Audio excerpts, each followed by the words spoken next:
Nandito ako sa pinakamalamig na bundok sa buong Pilipinas. Noong 2015 na itala rito ang pinakamababang temperatura na bumagsak sa -2 degrees Celsius. Sa pagbaba ng temperatura, nabalutan ng crystal frost o andap ang ilang bahagi ng trail. It requires about 3 jackets or 5 jackets doon. At ito ang Mount Pulag na matatagpuan sa Kabayan Benguet. Bago kami umakyat na Mount Pulag, ay kinailangan muna namin magpa-medical check-up upang malaman kung fit ba kami umakyat dito. There are instances po na may mga nag-arrest sa taas, dinala sa district hospital here sa Tacloban, dead on arrival. There are 2 cases na po. Ano siya? Heart attack? Gano'n? Yeah, most likely po. Sabi ni Doc, normal naman daw yung vital signs ko. Kaya naman raw, I'm fit to climb sa Mount Pulag. So, tara na! We're here sa Ranger Station. At magmula dito, meron raw iba't iba kaming terrain na madadaanan bago makarating sa tuktok ng Mount Pulag. At bawat isa dito ay talaga naman raw nakakamangha. Pero hindi raw ito magiging madali. Spahon na! Dahil bukod sa extreme weather condition, Sir, naging yelo yung ano mo, yung buhok mo. ito rin ang pinakamataas na bundok sa buong Luzon at pangatlo naman sa buong Pilipinas. Kaya panigurado magugustuhan mo ito panoorin hanggang dulo upang malaman kung gaano nga ba kalamig ang pinakamalamig na bundok sa buong Pilipinas. Hello adventurers! So nandito na kami ngayon sa trail paakyat sa Mount Pulag at meron ako dito dalang hygrometer. Ang gamit nito isinusukat niya kung gaano ba kainit o kalamig yung hangin. So as of now, ang temperatura namin dito ngayon is 20 degrees Celsius. Pero mamaya habang paakyat kami ng paakyat dito sa Mount Pulag, for sure mas pababa pa yung temperatura. And let's see kung may experience ba natin yung -2 degrees Celsius dun. Ang misyon namin ngayong araw ay makarating sa Camp 2 bago mag-sunset. Dahil dito muna kami matutulog habang naghihintay ng madaling araw bago namin nakyatin ang pinaka-summit ng Mount Pulag. Pero dito pa lang sa bungad, napakalamig na. What if pa kaya bukas sa madaling araw? Sobrang lamig po ba ngayon? Sobrang Malamig. May mga ano na po ba? Parang nag-yelo yung trail. Mataas yung cloud, maaambon sa Camp 2. Ito sir, ano na to? Part na to? Ito, pagdating dito Mossy Forest na to. So assault siya mga 30 minutes na.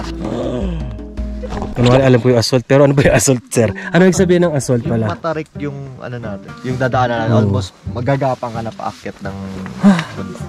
Bungad pala ng Mossy Forest ay binulaga na kami kagad ng matarik na daan. Pero this is just a level 1. Ito na yun. Dito may ilang beses kami huminto para makapagpahinga dahil sadyang hindi talaga siya biro. Habang paakyat kami ng paakyat, panipis na panipis yung hangin. Kaya medyo ang bilis na namin hingalin ngayon. Ilang ano pa tayo? Pa Camp 2, ilang tingin mo? Kung ganito yung pacing, 2 hours siguro. 2 hours pa. At habang papasok kami ng papasok sa kagubatan, unti-unti na rin nagbabago ang kapaligiran. Na tila ba kahit hapon pa lang, pero parang paggabi na. Dahil napapalibutan na kami ngayon ng malalaking puno at halaman. At kung mapapansin nyo, puros lumot na yung mga puno. Ito ang dahilan kung bakit ito tinawag na Mossy Forest. Malapit na. At nakarating na nga kami sa Camp 1. Dito raw pwede kami makapagpahinga ng maayos. Dito may mga kubo, tsaka upuan na pwedeng pagpahingan. At habang nagpapahinga, adventurers, baka pwede naman kayo mag-subscribe dito sa YouTube channel natin and help me reach 100,000 subscriber dito sa YouTube. At pag nangyari na yon, isasama ko kayo dito sa isang malupit na bakasyonan na to. Kasama na rin ng iba pang adventures. Kaya, subscribe na! Yun! So, tapos na ang pahinga. So, proceed na tayo ngayon sa Camp 2. Almost 2 hours pa raw. Kahapon, isang mountaineer ang ibinaba sa lugar matapos sumama ang pakiramdam habang paakyat ng bundok. Kaya pinag-iingat ang trekkers kontra hypothermia o ang pagbaba ng temperatura sa katawan na maaring ikamatay. Habang binabaybay namin ang papuntang Camp 2, nakipagkwentuhan ako kay Sir Don, ang naging guide namin dito. At natanong ko kung meron na ba siyang experience na nakasama niya dito sa hike sa Mount Pulag na tinamaan ng hypothermia. Sir, paulit-ulit mo na umakit dito. Meron ka na bang na-experience na kasama mo sa tour na tinamaan ng hypothermia? Meron na. Meron kaming isang joiners na mukha na kasi nun madaling araw. So around 1 AM. Pero ano na umuulan. Oo. So ulan, hangin. Sobrang lamig. Tapos malamig na temperatura. Oo. So ano sa kanya nangyari sa kanya nun? Ano mga... Nakarating kami ng Camp 2. Parang nag-ano na siya. Parang nag-hallucinate na. Oh? Paano? Hindi naman hallucinate. Parang kung ano yung sinasabi niya. Parang nagdi-delirium siya. Nag-decide yung organizer namin na i-abort yung ipabalikin na lang siya sa baba. Okay. Pero bago siya bababain, pinabalot muna siya ng emergency blanket. Yung parang aluminum foil. Oo. Buti na lang na aksyonan kagad to nila Sir. Dahil dahil yun na pala yung mga symptoms ng hypothermia. Kung nahuli lang sila ng konti, baka sinapit niya rin yung nangyari sa isang turista dito few years ago. May kaso na po ba doon ng hypothermia? Yeah, I think that was a few years ago. May mga pasyente kami sa hospital na inadutuan for hypothermia. Recently, wala naman dinala. Kaya naman magandang dinagdag na ng DNR office dito sa requirements ang magkaroon ng medical certificate bago pa hintulutan na umakyat sa Mount Pulag para rin kasi ito sa kaligtasan na nakararami. Guys, ito yung spring water nila. Halos magtatatong oras na kami umaakyat, kaya naman nakakapagod at nakakauhaw na talaga. Buti na lang meron kami nadaanan na natural spring water. Wow. Safe to? Safe naman yan, pero malalaman natin. Sumakit yun dyan. Aarte pa ba ako uminom na nga ako ng tubig sa irigasyon. Pati na rin ng tubig sa loob ng kuweba. Na TV pa nga tayo, di ba? Safe yan, diyan kami lagi umiinom. Tikman natin. Parang summit. Yung lasa niya, fresh from the bundok. Sarap. Tawi na yung pagod. Magmula dito sa water source ay 45 minutes pa raw ang kailangan namin lakbayin bago makarating sa Camp 2. Kailangan namin bilisan kahit na medyo stiff ang daan dahil dumidilim na rin. Finally! Ano? We're here at the grassland. Dito na ba tayo mag-pitch tent? Dito na, ayun na yung mga tento. Ay, ayun na pala eh. Guys, dito sa Camp 2 ngayon, as of now, bumagsak na talaga sa 16 degrees Celsius. At mamayang gabi, bumabagsak pa to. Medyo ito, may 20s, pogi lang to. Pero tingnan nyo naman, oh man, matayo na sa sobrang lamig. Kasi pag tingnan mo doon, tingnan mo yan, puro pagla yan. Ang lamig na dito. Kaya, change outfit na tayo. At itong kakailanganin nyo dito, ganito karaming layer. Sobrang lamig na. Ayan, nakagloves na ako, kabonet, tapos yung layer ng damit ko, tatlo yan. Dry fit t-shirt sa loob. May warmer akong itim sa loob. Tapos ito, windbreaker. Tapos yung pants ko, ito. Meron akong jogging pants na isa. Tapos meron din akong warmer, para siyang leggings sa loob. Ito medyas ko. Tudoblehin ko pa yan dahil medyo malamig na dito, na ramdaman ko na. Tara, silip tayo sa labas. At grabe, tingnan nyo oh. Kasi hangin pa kasi. Para may vape ka tol oh. Only vape oh. Kailangan dito may baby tayo kasama. Uy, sa susunod. baby tayo. Tara. Guys, tingnan nyo. Bumagsak na sa 10 degrees yung lamig dito at nagmamoist na rin tong hygrometer natin. Lumalakas na ang hangin at may kasama pang ambon dito sa Camp 2. Pero nagpatuloy na kami ni Tristan sa paglilibot. Nagbabaka sakali makakita kami ng signs kung meron na bang crystal frost sa mga oras na to. Malakas yung ambon pare. Pero parang wala pa. Kaya binabuti na lang namin na bumalik sa tent dahil sa sobrang lamig. Meron ako dito mineral water. Kasi iwan natin to dito overnight hanggang sa paggising na mamayang 3:30 ng madaling araw. And titingnan natin kung gigil ba to bago magdamag. Let's see. Tulog na kami. Madaling araw kami aakyat sa summit mamaya. It's already 3:30 AM na ng madaling araw. At bagsak na sa 8 degrees yung lamig ngayon dito. Let's see kung nagyelo ba yung tubig na inano natin kahagabi. Nilagay natin doon sa labas.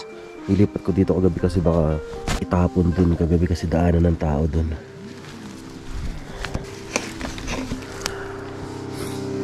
Hindi naman siya nagyelo. Bagamat di man nagyelo, pero ipakiramdam namin ngayon dito para kami nasa loob ng freezer. Grabe yung lamig ngayong madaling araw. Halos tumatagos na sa buto. Ano, kumusta ka dyan? Napakalamig. Nag-briefing muna kami bago umakyat sa pinakasummit ng Mount Pulag dahil 2 hours pa at mas magiging challenging raw yung hike ngayon. Gawa na rin extreme weather condition, madulas sa daan, pati na rin madilim. Kinakailangan namin umabot doon bago mag-sunrise upang masaksihan ang prestiyosong Sea of Clouds ng Mount Pulag. Pakalamig! Guys, sayo ko, nakikita nyo ako. Pero dito sa trail na nilalakaran namin ngayon, almost 6 degrees Celsius na yung lamig dito. Tapos mahangin pa, kapal ng fog, medyo umuulan. Hindi, ambon lang. Parang mas kuha na namin yung pacing ngayon kaysa dati kasi nakapagtuloy-tuloy na kami ng pag-akyat. Ang para naging mata na lang namin ngayon ay yung mga headlamp. Pero pag pinatay namin to, para kami mga bulag. Buti na lang unti-unti na sumisilip si Haring Araw. Kaya kailangan na rin namin bilisan para umabot kami sa summit bago mag-sunrise. Malapit na kami sa summit. Pero pala pahirap din ang pahirap. Hinahabol namin ngayon yung sunrise dahil 6:15 daw. Aangat yung sunrise ngayon dito sa Mount Pulag.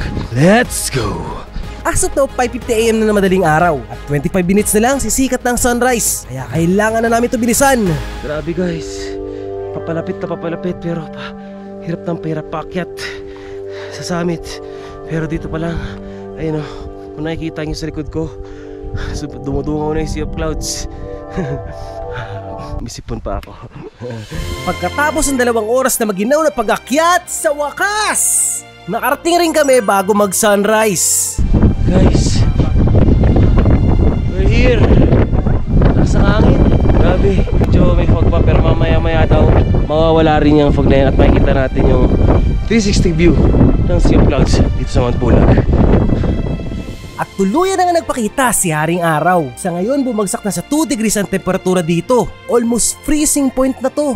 At sa di kalayuan meron akong napansin. Sir, nag-yelo yung ano mo, yung buhok mo. Grabe, nakashoot ka pa sir ha. Yung kamay ko, di kaya. Walang gloves. Sana. Gustuin ko man na ibigay sa kanya yung jacket ko ngayon. Kaso panigurado, 2 na kami nangangatog sa lamig dito. Pero buti na lang meron nakapansin sa kanya na iba pang hikers. At inabutan siya ng emergency blanket. Kaya naman naging safe pa rin siya. Grabe guys, kahit na direct na direct yung araw ngayon, sobrang lamig pa rin dito. Nakakangatog. Di biro yung lamig dito. Parang tumatagos sa buto yung lamig. Nauutal na nga ako kasi parang naninigas na yung dila ako sa lamig. Sa tuktok ng Mount Pulag, namangha ako sa angkin nitong ganda. Sa kakaiba nitong klima at Sea of Clouds. 12 years ago, galing na rin ako dito. Pero bigo ako na makita to. Ngunit ngayon, halos parang nasapahan ko na yung mga ulap. Sobrang sulit yung ilang taon na paghihintay ko bago makita to. Sulit ang pagod at puyat. Grabe, ganda dito pare. Ay, sa mo iba to yung camera mo. Talaga maganda yung view. Wala na lang, I love you. Pero na nga kung cornic.